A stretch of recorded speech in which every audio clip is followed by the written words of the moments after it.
my family name in a good way. So thank you for this. Very pleased to be here in the conference. I wish I was on site. Couldn't be possible. But anyways, yesterday was a very interesting day. So thank you to all participants and thank you to Pixel for giving me a chance to present my work. I chose to talk to you about interdisciplinarity, and I've seen this presentation as a sharing of practice. I am a teacher in a secondary school in Belgium, and I am not a researcher, so I really wanted to write my paper and do my presentation as a sharing of practice to give you my personal experience on the subject, and to give also some concrete examples of how we work in this specific learning process. So this is to start. I also wanted to talk about the terminology before starting to talk to you about my presentation. I'm going to talk a lot about workshops, and workshop is the name of the interdisciplinary classes we have in our school. So whenever I talk about a workshop, it means interdisciplinary course. Also wanted to give you a definition of what it is interdisciplinarity in the classroom. So for us, it's a learning process in which a learner must exploit, must use the skills or the competences of many school disciplines, so many subjects, into one learning activity, mostly in a problematic situation. So the learner must solve a problem and learn about a subject using the skills and competences of two school subjects, of two disciplines. I oppose this to multidisciplinarity, where it's actually the study of one subject and the use of many disciplines, but without mixing the competences. So studying a subject by many disciplines.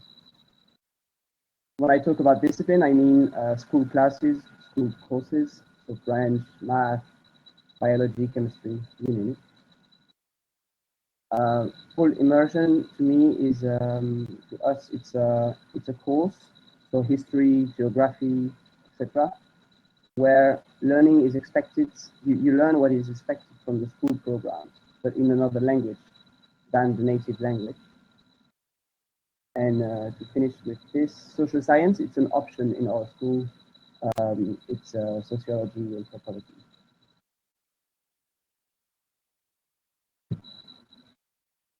So my personal experience with interdisciplinarity starts in the University of Liège, which is where I studied. In the last year of the teaching degree, we had a seminar where we learned about interdisciplinarity, and we had to create an interdisciplinary lesson.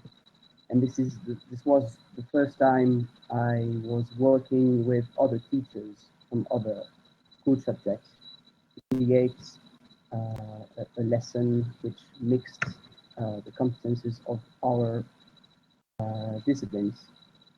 At the end, it was more multidisciplinary, the lesson we created, but it was a very nice first experience. I also have seen schools which had school projects where they would for a year study one subject, and all the courses had to have a deep study of these subjects and into one last final project, for example, an exhibition. And it's also a more multidisciplinary approach. And the last experience I have is in the Interdisciplinary, which is the school I work in, and I'm going to talk about it. I'm going to talk about it to you now.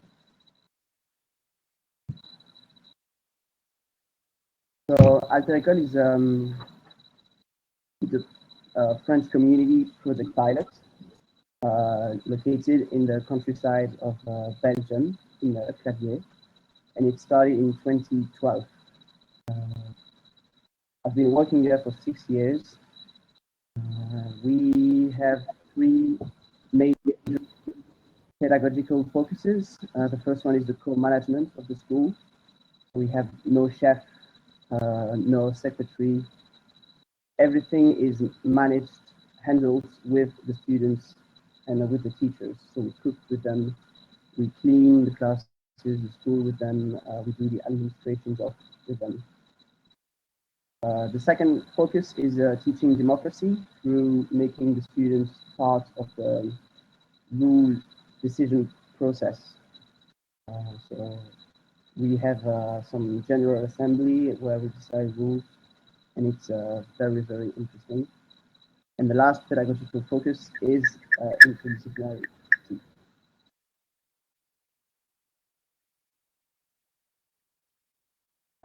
So the interdisciplinary lessons are called workshops, as I've told you. They are created with a pair of teachers, so 2 teachers, and they take place 3 times a year for 3 weeks. The classes are mixed level, so we have students from 3rd year to 6th grade, and they are all mixed in the classes. Kind of important. I really enjoy working with a colleague in a class.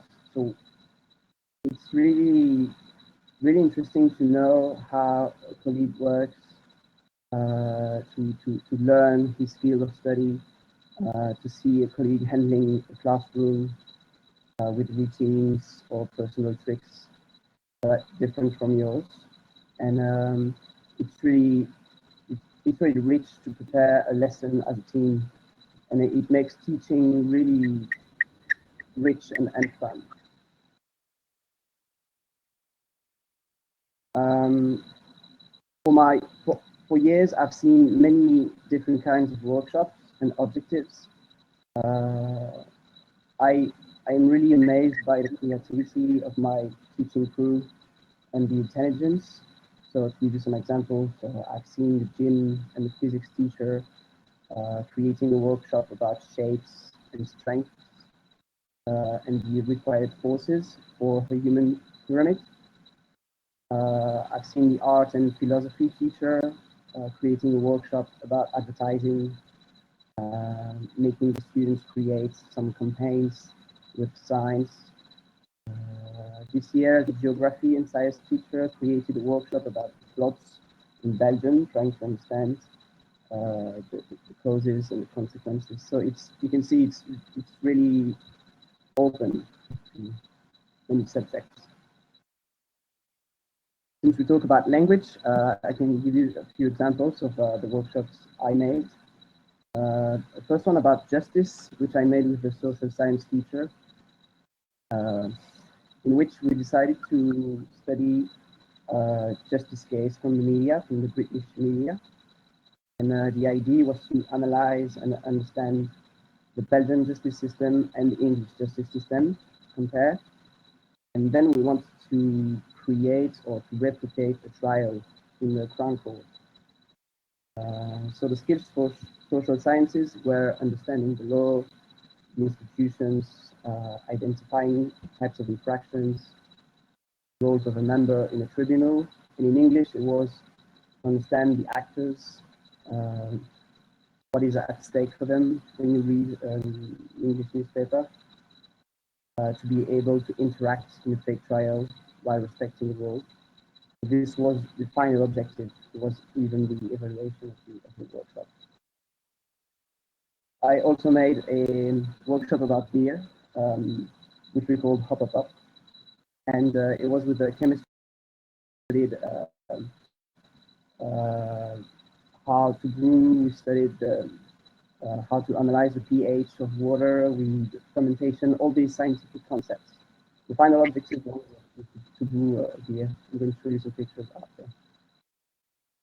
I also made a workshop about the US elections with the social science teacher. I made a workshop about myth and legends, the idea was to write a narrative story with the French teacher. Another one about insects, another one about sports. You can see it's really um, varied.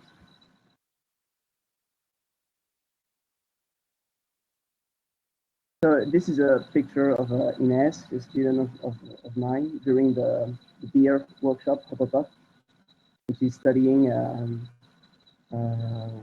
fermentation of the beer she brewed, and she had some documents here in English in a journal.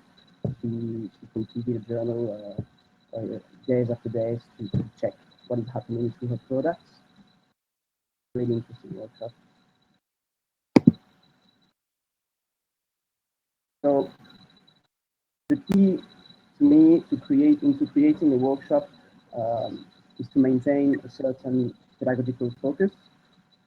Both teachers must really exploit the skills of their subjects, but the activities and the evaluation must put the learner in a position where he must use the skills of both disciplines. So the question is, how can interdisciplinarity be an asset for language learning then?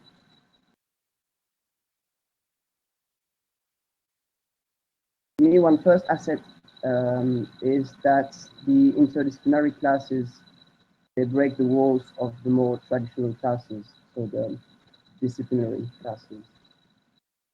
I've shown you in the examples above, the diversity of the themes is large, which is to me a first major asset. As a language teacher, you have a comfortable role because the foreign language class allows you to travel and to cover a large range of subjects, personal traits, history, geography, science, politics, etc.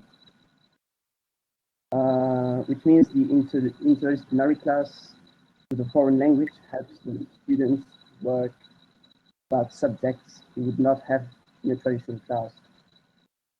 And that is a picture which legitimates the study of a foreign language, as it motivates the learner to open himself to the world and to other cultures, people. One second asset of these interdisciplinary classes are that they are a tool to make the foreign language live differently in the class.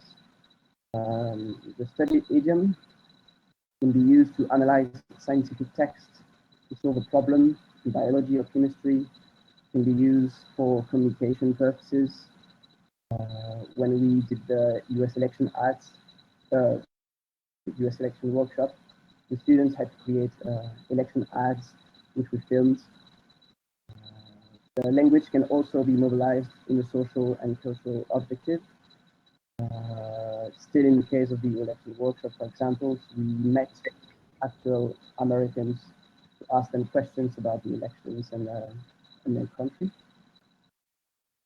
So the interdisciplinary classes allows me to put aside theory and the grammar and have a more pragmatic approach of language learning. And finally, I think this is the most important for me, the third asset is that the workshops allow the learner to exploit his strengths and weaknesses in both subjects.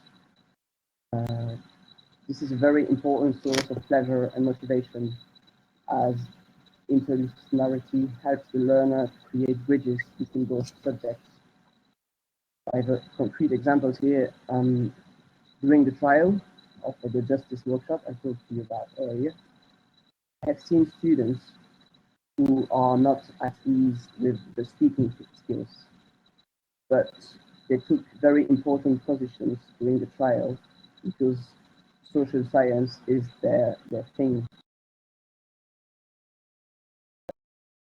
So basically, because of this, they took important positions and they talk more during the trial. At the opposite, some learners who were really comfortable in English made sense of the law and the justice system thanks to the study of authentic sources in the foreign language. So a learner can really enjoy both disciplines and use his strengths and weaknesses to learn more about the other subjects. So it's a really a big motivation vector for me.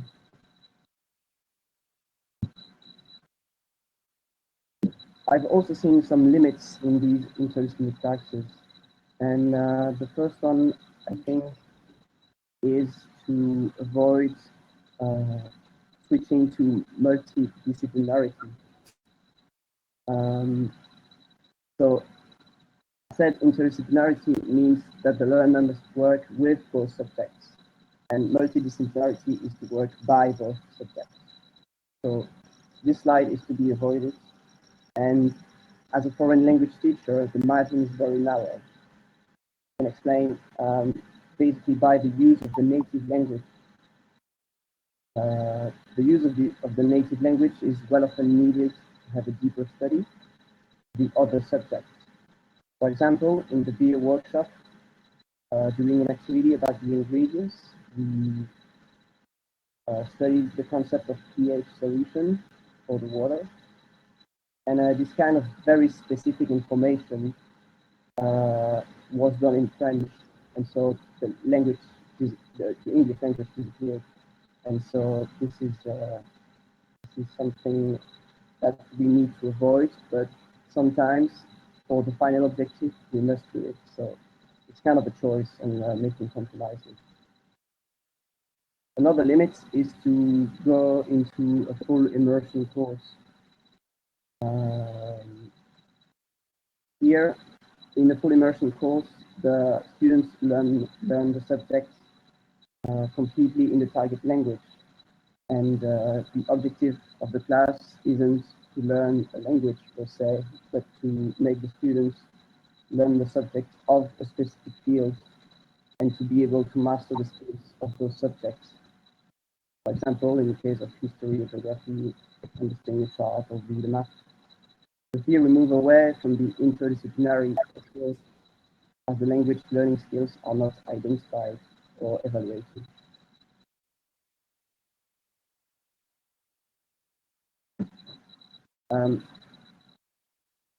It becomes clear that the students must have a clear representation of the learning objectives. The remaining challenge of the interdisciplinary classes mixing a language is to point what's really at stake during these lessons. Students can be often confused on what they must learn and miss the opportunity to grow through these lessons. For example, during the justice workshop for the trial, I had in mind that they needed to know how to use the narrative tenses, but this is not something I really specified. And so during the trial, some students couldn't speak or express themselves fluently and spontaneously because they needed a revision of the narrative tenses. And this objective wasn't clear for them, they didn't revise. And so at the end of the evaluation, it was a problem for them. So I think it's really important to highlight the learning objectives for both disciplines and give them a feedback which illustrates the achievement of the skills. And it's really interesting also to create bridge between the interdisciplinary lessons and the disciplinary classes. So, for example, after the mistake about the narrative tenses, it became very interesting to work the narrative tenses in the disciplinary classes, so in the English class. I also think it's highly important to allow the learners to draw personal objectives before and after the workshop. The objectives can be worked during the workshop or during the discipline classes, and they emphasize the importance of what has been done during the workshop.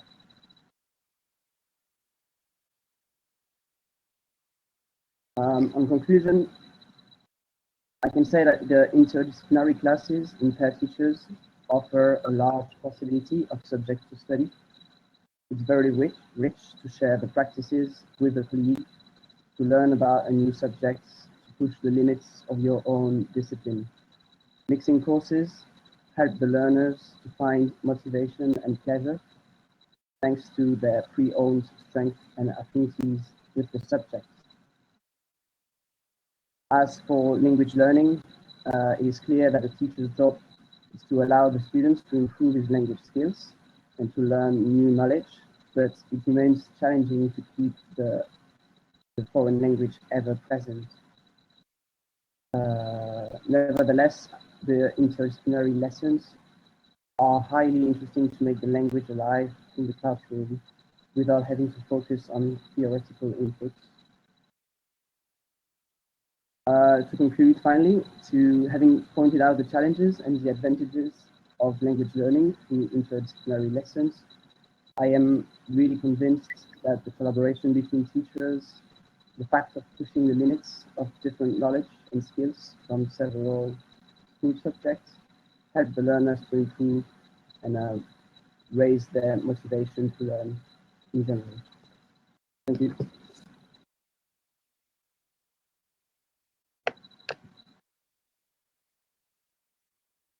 Okay, thank you.